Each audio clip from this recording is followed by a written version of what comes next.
Hello, we're back again. It's Mr. Brzezinski, aka the Steven Spielberg of technology, and we're going to show you how to do an animation. Let's check it out.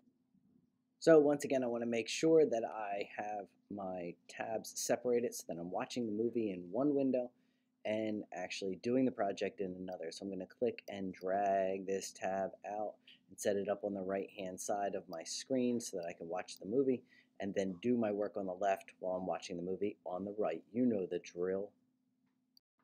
So I'm in on the animation project, and if you scroll down here there might be a few different videos, and we also have some links that I might have put here. Maybe I have more, maybe there's fewer, but it doesn't matter. I'm going to scroll down here. I'm going to create a new slides project. Just go ahead and open up my presentation, and as you can see, when it opens it has some words in here and it's waiting for some type of text, but I don't want to put any text in. This is going to be a visual presentation, so I'm going to go up here to the layout and choose blank because I want it to be completely bare, this slide to be completely bare. So before I start working on my actual slides, my presentation, I want to come up with a good topic, something that I could tell a great story about.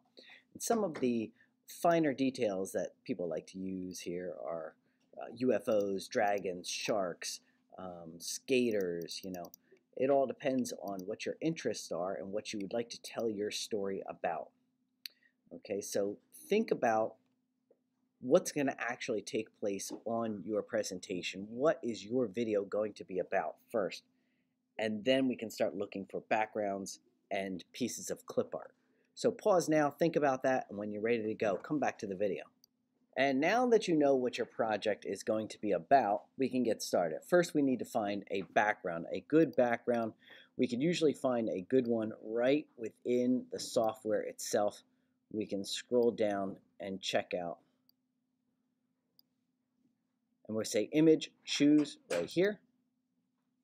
And you could search the web for it. So I'm just going to choose, and for me, I'm going to do a forest.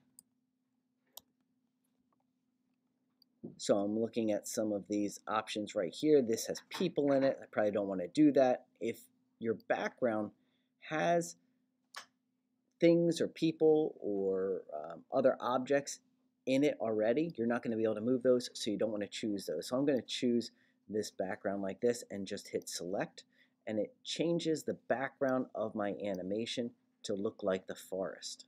So that's if you could find one on the slides itself. However, if you can't find one on there, you might need to go to Google Images, and then we can try to find a background within Google Images. And I can also click right here, go to Images, right here under the waffle, and now I'm on Google Images, and I can search for a forest there.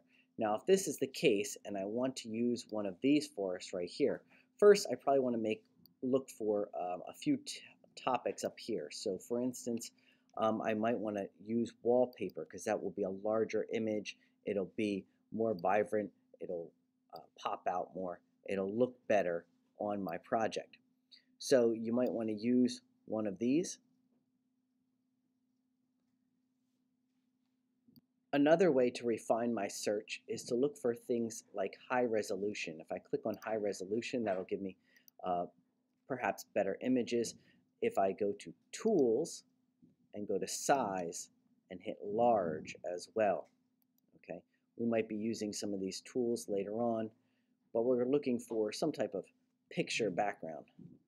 Were to find a piece of clip art that you wanted to add on to your presentation, and you need it as the background. Remember, this is not a piece of clip art that you want to be able to move. You just want to stage it in the background.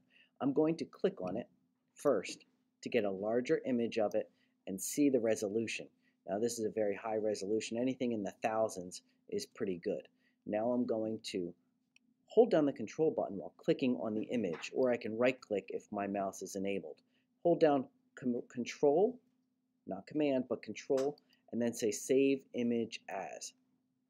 The drop box opens. I don't need really to save it any special way. I can just hit save. When it downloads, it'll drop down into the lower left-hand side of my browser window. Now that I have it downloaded, I can go back to my project over here and I can choose a background. So I'm going to go over here, and this is how to get that new image onto my background. I hit background, and then I could say choose image, and instead of for a search, I'm going to say upload. I can choose it from my computer. I click on that, and it should be in my downloads folder. My downloads, or maybe even my recents if you have that. So I clicked on this. This was the thing that I downloaded right here, and I go ahead and open it up. Now it changes my background to the one that I found on Google instead of the one I found within Slides. Another way to refine my search is to look for things like high resolution. If I click on high resolution, that'll give me perhaps better images. If I go to Tools and go to Size and hit Large as well, okay, we might be using some of these tools later on, but we're looking for some type of picture background. Were to find a piece of clip art that you wanted to add on to your presentation, and you need it as the background. Remember, this is not a piece of clip art that you want to be able to move. You just want to stage it in the background. I'm going to click on it first to get a larger image of it and see the resolution. Now, this is a very high resolution. Anything in the thousands is pretty good. Now I'm going to hold down the control button while clicking on the image, or I can right click if my mouse is enabled. Hold down Control, not Command, but Control, and then say Save Image As. The drop box opens. I don't need really to save it any special way. I can just hit Save. When it downloads, it'll drop down into the lower left-hand side of my browser window. Now that I have it downloaded, I can go back to my project over here, and I can choose a background. So I'm going to go over here, and this is how to get that new image onto my background. I hit background, and then I could say choose image, and instead of for a search, I'm going to say upload. I can choose it from my computer. I click on that, and it should be in my downloads folder. My downloads, or maybe even my recents if you have that. So I clicked on this. This was the thing that I downloaded right here, and I go ahead and open it up. Now it changes my background to the one that I found on Google instead of the one I found within Slides. Moving right along here, I'm going to try to find an object to take action. Now I need to find my piece of clip art, and I like to have the clear picture background with a cartoonish. It just works out better, and I'm going to be able to edit that image better. I'm going to be able to image the piece of clip art better if I find something that looks like a piece of clip art. So I'm going to go with a dirt bike. So I'm going to have my dirt bike going through, but you're going to select whatever you want, whatever your topic is. You go ahead and select that. Now in here, it might be stuck on a couple things. I might not need a large image of it. And I could also go to my tools and say I want a piece of clip art under type. I could pick a piece of clip art. So I could scroll through these thousands and thousands of pictures here. I could also use a link from the Google Classroom. I might have posted some links here, such as clipart.com. So in clipart.com, I may be able to find a good dirt bike as well. So you have some options here to finding pieces of clip art. Because of the layout of my background, where I'm going side to side right here, I probably want to pick a piece of clip art that is staged going left and right and not forward and reverse, such as this one here. So keep that in mind when you're picking out a piece of clip art. Also, you may want to, if it's just a standard girl, you might want to use the search for turnaround. If I say person turnaround, girl turnaround, or woman turnaround, such as this,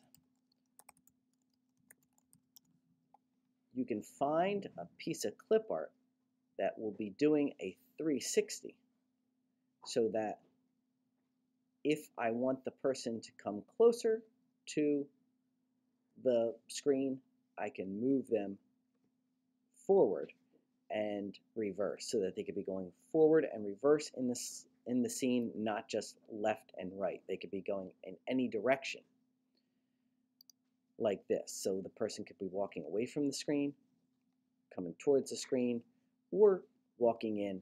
And I can also flip her to be walking in towards the left and also flip her so that she looks like she's walking in from the right too. So keep that in mind when you're picking out a piece of clip art. Through hundreds of pieces of clip art, and I finally found the one that's perfect for me. This is what I'm going to use right here. So I choose this one. I click on this small image. Okay, don't try to do anything with the little thumbnail image of it. Click on it so that this drop down comes and I get this bigger, larger, more direct image. And then I hold down the control and I'm going to download this. Save image as. It downloads to the lower left hand side of my screen. I hit save here, and it's going to download to the lower left hand side of my web browser. I can simply click and open it up, and it will open up in what's called Preview, another program which will allow me to edit this white background off. So the first thing I need to do is get to this toolbox. Okay, this will open up and it will allow me to view my image a little bit better. Now my image isn't that large at all, but I can zoom in to get into tighter areas with these two features right here. I could also take away the white background. I can select the white background using this magic wand. This is what they call instant alpha. So in a lot of Apple software, it's called instant alpha. And I click and I drag the instant alpha until it overcomes all the exterior white. If I go too much, it'll start picking up the actual object itself. And I don't want the guy and the bike to disappear. I just want the white background to disappear. But you see, if I don't drag it enough, it won't get very close to my image. So I want to drag it until it highlights all the white barrier around it. And then I'm going to hit the delete key on the keyboard. When I do that, it's going to ask me to convert to a different type of file. That's no problem. I hit return and it deletes all that white background around. I continue to pick out white pieces of background, such as in the middle right here, the bike. So go ahead and get rid of all the white background so that it will look transparent. And you see this little white area right here? This would be a good time to zoom in to that little white area, and then I could get in there with my instant alpha very nicely. Now, once I have the image without any white background on it, now I can drag it into my project. So how do I do that? I need to select the item. Okay, I could use the selection tool over here and select the entire thing all at once, like you'll see here. And then I say copy, Command C on the keyboard, or I could go to the edit menu and say copy, Command C, and I go back over to my project, Command V for victory. I drop it in and it does not have the white background around it anymore. Once it's in my presentation, I can position it for the first scene. So the opening scene, he's going to be driving through the woods. Okay, so I'm going to start him off screen. So the only thing that you'll see when this starts might be the front of the tire. I can start him completely off the screen, and then you won't see him until we start the presentation. So I'm just going to put him right there, and I'm also going to turn him so that he looks like he's not doing a wheelie. So I could use this button right here, and this will be the rotation tool. So I could just move him so that he's not doing a wheelie, but he's actually riding flat on the ground. Okay, now it's time to animate. I have my first slide done. As you can see, the guy isn't even on. You could start with your person right in the middle, or whatever you're doing, the dog, the puppy, the bouncing ball, whatever it is you're doing. You can start it in the middle. It doesn't matter, but I'm starting from the left and I'm going towards the right. So I'm going to select the whole slide over here in the slides panel. And then I could do Command D or duplicate, as you might remember, that I can duplicate the entire slide down here, and then I come over and I move my guy a little bit. You can see the tire starting to enter into the window here, and I click on the slide again, duplicate, and he moves just a little bit more, duplicate, and he moves just a little bit more, duplicate, and he moves just a little bit more. Okay, so I can continue doing that process to give a smooth motion as he works his way across the screen. So I just keep going over to the side panel here, clicking on the last slide that I made and duplicating it, and it creates another slide, and then I can slowly start to move them across, and it'll be a nice smooth motion. As I go through, I might want to test my motion to see just how smooth it is.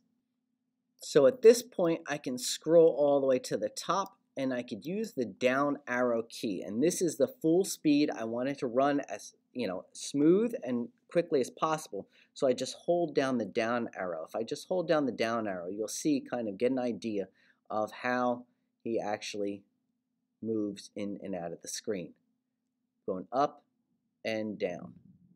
Or I can get a full view by going to the present mode and then holding down the space bar to advance the slides, and I would also be able to see just how smooth the motion is. If I need to make an adjustment, maybe I need to make a slide in between this one and this one here, and I can do that by adding more slides. So I just click on number 10, I duplicate, and I just move them just a little bit more, and not as much as he was in the 11. Okay, so now if I go back and test it again, it looks a little bit smoother right there. So that's what I'm looking for. So go ahead and test out your thing. If it looks good, we're all set. If you need to, add a couple more slides to give an illusion of a smoother motion animation. I'm going to take this one step further, and I'm going to teach you a little bit about an illusion here that I can make the guy look a little bit more like he's moving, especially when we're talking about a dirt bike and a bicycle or a skateboard where things are kind of bumpy as it is. So to give an illusion of bumpiness, I'm going to start off, say, on slide 3 here when you can finally see the wheel in the slide, and I'm going to twist them just a little bit.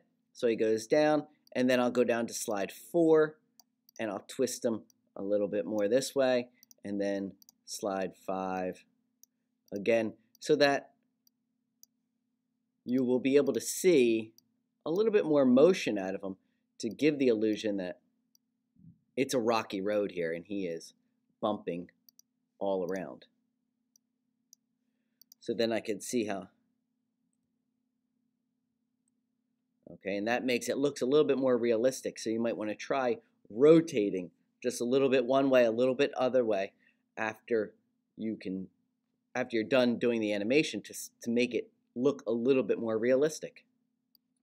If at a certain point I would like my guy to face the opposite direction, okay, so I have my guy is driving to the right, but I want him to drive to the left, I can always arrange him, and then say rotate, flip horizontally, which means across horizontally, and now he's driving the opposite direction.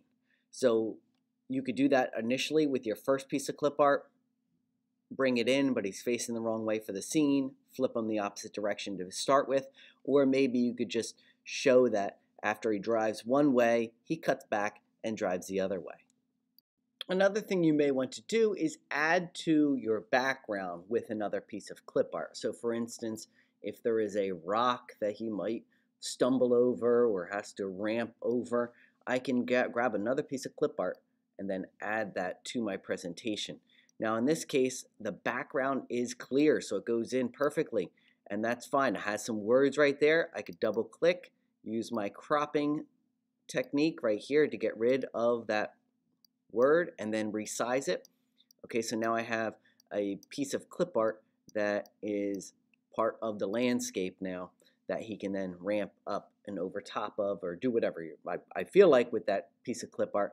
Otherwise, if it comes in with the white background, it might, so for instance, that has the white background, don't use that one, download that one, and use the instant alpha to get rid of the white background. And remember, of course, it does matter what order you bring the pieces of clip art in, because you see the guy is going behind the rock, and if that's what you intend, that is great. But if you wanted the guy to go in front of the rock, remember you have the arrange feature. You can arrange order bring to front on my motorcycle guy, and now he will be the front runner in the page so that he can drive in front of the rock instead of behind. You can also give your piece of clip art or your background a three-dimensional feel by resizing your clip art as it drives further away from the camera or your viewpoint. You can resize him to make it smaller to give the illusion that he's driving away. So as I move him further out of the scene, the next slide I'll move him further and he gets smaller, and I can again put him behind because now he's going to be behind that rock. And then the next slide, of course I'm duplicating slides in between, but I can move my guy, move him back a little bit, and again resize him so that it looks like he is going further and further away from the screen. The next thing I'd like to demonstrate for you is how to give the illusion of a three-dimensional background. Okay, so in this case I want to have my piece of clip art go behind this front tree and in front of this back tree over here. So it looks like he's driving through the woods. And I can do that with something called a mask or cropping, simply cropping, as it were in Google Animation. So what I want to do is crop off at this tree right here. So that would be a vertical line. All right, but right now my whole piece of clip art is angled a little bit. So if I were to double click on it, it enables the cropping mechanism right here. And if I were to crop at this point, it would give me an angled crop, which is not good for this situation, but I can crop at a different angle. So watch this. I'm going to first straighten out my piece of clip art. I'll double click on it, and then I will angle my guy again so that he was where he would have been. Okay, and then I can increase my crop so that the entire piece of clip art is now in the middle here, and then I could crop off the front tire. Okay, so that's a few steps there, and hopefully you were able to keep up. But basically, all you have to realize is that to enable the crop, I double click on my piece of picture here, and then I use this black handled frame to crop my item. You might need to angle your crop first. You might not have to. So now that I have my dirt bike and the mask in the proper angles, I can just duplicate this slide to the next one and then double click on them, and I can continue driving the picture off of the mask or off the crop, like so. And then double click, duplicate the entire slide, double click here, and move them. But now you see the tire will be showing up on the other side. So I have to duplicate the entire guy and try to move it so that just the tree cuts off the guy, and then the tire reappears on this side. So I need to duplicate to create another piece of clip art to go on the other side. So I click on my guy right here, and you can see that I have the mask there. So I want to just have it right here and then duplicate, Command D to duplicate just this picture right here. And then I need to align it with the original. So I'm going to move it up and down, left and right until I see the red crosshair. When I see that, this means that it's aligned vertically and horizontally so that it's exactly aligned with the original. So now I can double click and I can just move the mask to the other side of the tree. So right now I see the entire image. If I move the mask to the other side of the tree, I have one piece of clip art on this side, I have another piece of clip art on that side, but they're perfectly aligned with each other. So as he passes through the tree, we're going to see a very good illusion here. Now, your animation should be elaborate. It should tell a good story. And to be honest, I don't know that I have one story that only takes place in one location. Okay, so you might need to do a scene change. So as my guy goes off the screen over here, I might want to pick up with a new location, a new scene in the next slide. So here I am all the way at the end, and my guy is going off the screen right here. As I hit Command D to duplicate, I want to do a scene change here so that he's not in this forest anymore, but he's coming to an opening or something else. So I could go to my background and I could do another scene change here the same way I did originally. But of course, this is going to make my video much better if you have scene changes with new locations and maybe even zooming in. So I chose a new theme here, and it looks like, he came out of the woods and now he's at the top of a mountain. So I might want to move him now to the beginning or off stage again, because he's going to be driving from the right hand side of this screen to the left hand side of that screen for the scene change. So consider that as a possible option